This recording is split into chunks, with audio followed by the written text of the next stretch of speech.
This is the Bosch 70-pound brute electric jackhammer, model number 11304K. And I'm going to show you how to change the brushes for the motor on this electric jackhammer. So first of all, you need to take off this cap on top of the jackhammer. You're going to need a 5mm Allen key or wrench. There's 4 bolts that hold that in place, so take all 4 of these. There's 1, 2, 3, and 4. Take all those 4 out.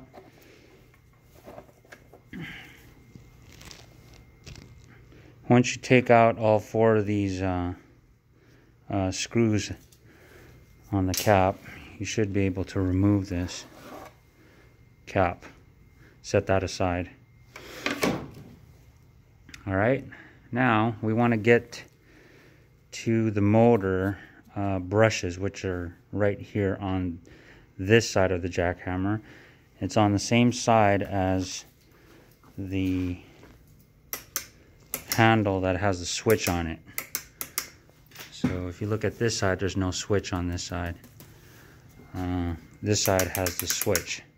So you're going to have to remove the handle from this side in order to pull this cap out. So I guess what we could do is remove these 4 bolts that fasten this onto the jackhammer. So you're going to need a 6mm Allen key for that. So pull these 4 bolts out. Here's one of them. Pull this one out.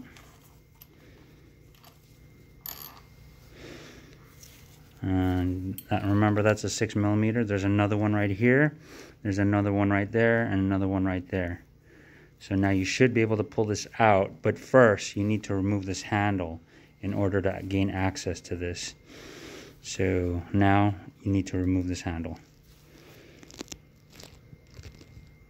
So now to remove the handle that has the switch on it, there is a lock nut that must be removed, which is down right here.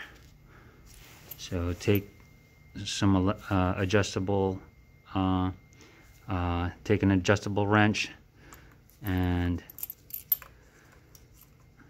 pull this nut off. Lefty loosey, pull that off.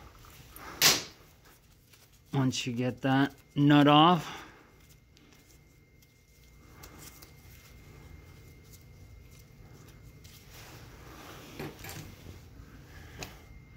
you should be able to expose the shaft that keeps it in place, that has some sort of a spline on the inside that locates the handle, because this handle kind of pivots about that bolt or that shaft.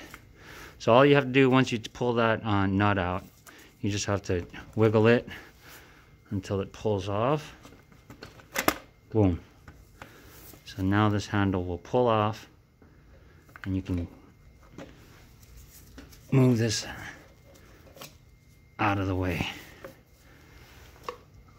So now that you have that out of the way, there's the spline that I was talking about. Now you have space to pull this, I guess, cap out to expose the brushes on the inside of the motor. So once you remove these 4 bolts, 1, 2, 3, 4, now you can pull this off. But I usually have to pry it with a screwdriver. So take a screwdriver right here and pry it a little bit. There. Pry it a little bit there. And do the same thing on this side. Pry it. Pry it. Oh. Pry it. Once it pops out, boom. It exposes the motor and the brushes for the motor. So there goes one brush. It has a Phillips screw that holds it in place. You just have to remove that Phillips to get to the brush. And then there's another one on the far side. Same thing. Just remove that Phillips head screw to get to the brush.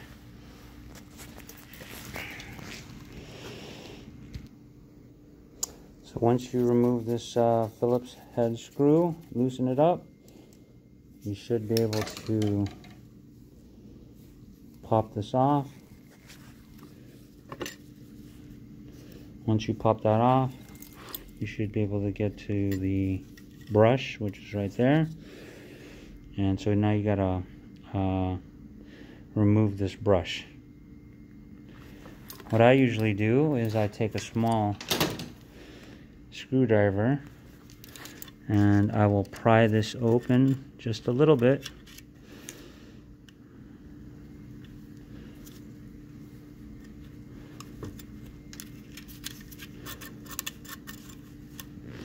There you go. So pry this open just a little bit, so you'll be able to pull that out. So once you pry the clip and set it aside, so right there's the spring that holds it in place. Once you set that aside, you should be able to pull this right out. There. So that's what the brush looks like. So all you have to do is replace that. Make sure you put that back in how you found it.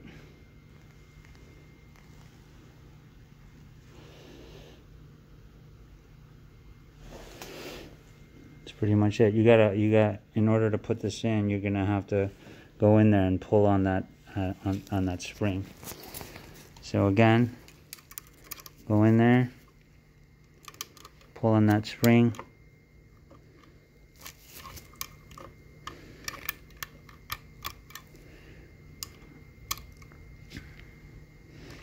Move that spring up, and then load up your brush and put it back in, and then put the replace the spring on the top side, because that spring needs to be pushing against the brush so that brush can sit on the motor.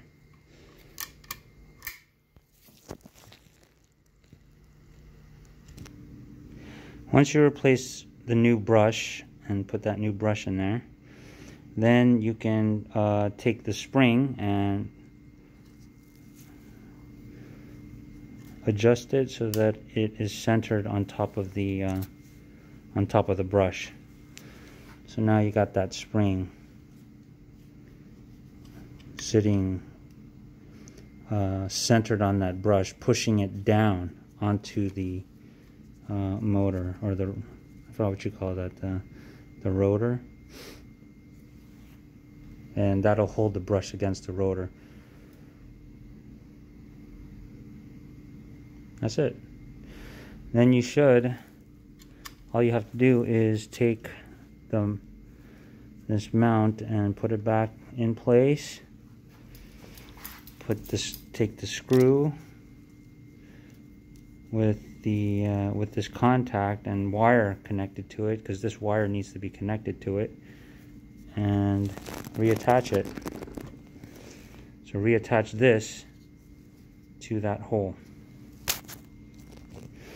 Yeah, by the way, it doesn't look like it matters what side the copper contact is on. So that copper contact can be on the inside, or it could be on the outside, or vice versa. It doesn't really matter, I don't think. So as long as you get this brass piece in the correct position so that it can mount up on that mounting hole right there with the wire and screw, of course, through that hole.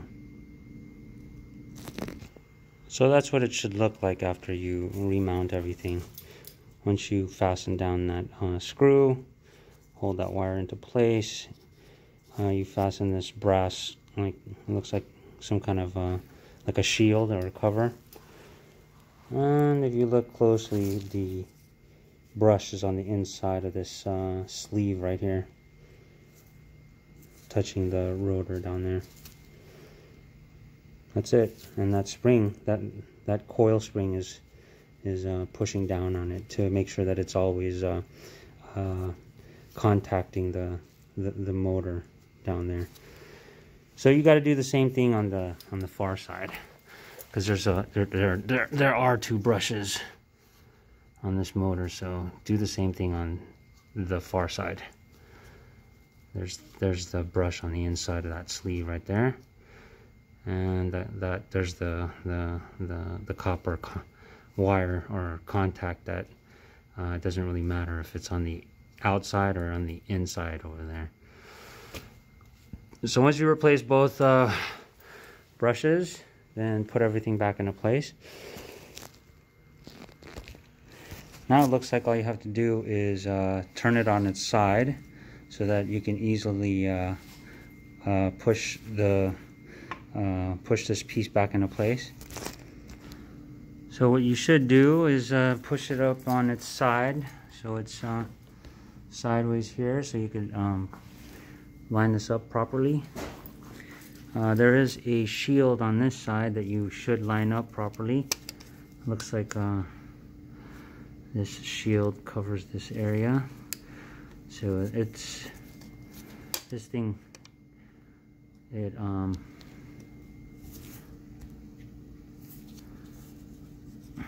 has a little cutout here, so you're supposed to slide that right here in between the bushing,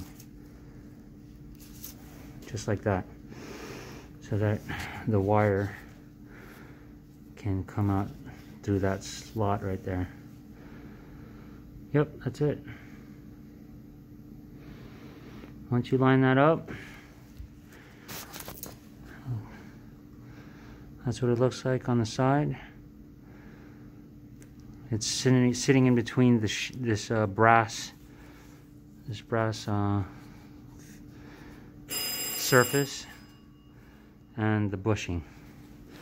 Once you have that in place, alright, so once you got the shield in place, then it's a matter of jiggling this properly and allowing it to fall into place.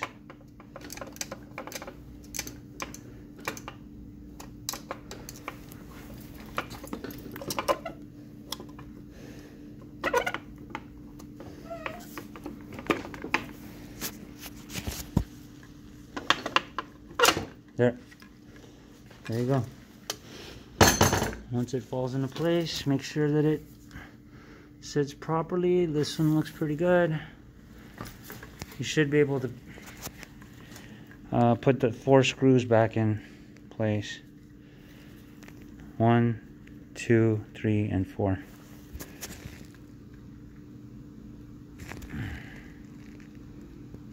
Alright, once you got those 4 bolts back in place, tighten those down, not too tight,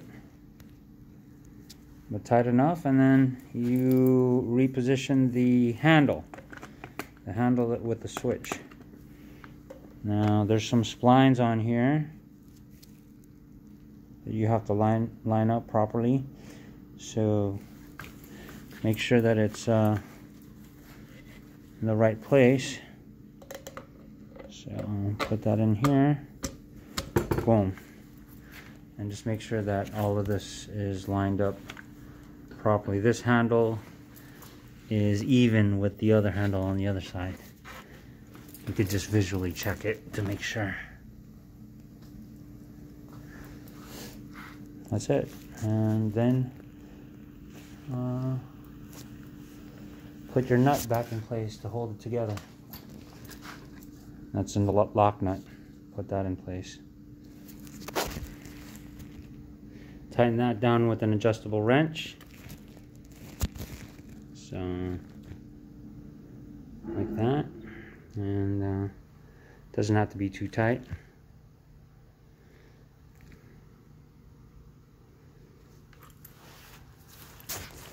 And then you put the cap back on.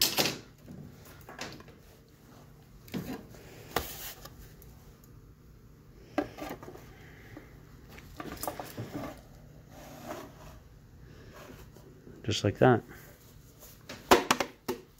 Make sure everything lines up properly. There shouldn't be a space here. Make sure that's all lined up. All that is lined up all around. And you know that everything's sitting properly. And you just replace the 4 bolts that belong on top that hold this cap on place. That's it. You gotta use that 5mm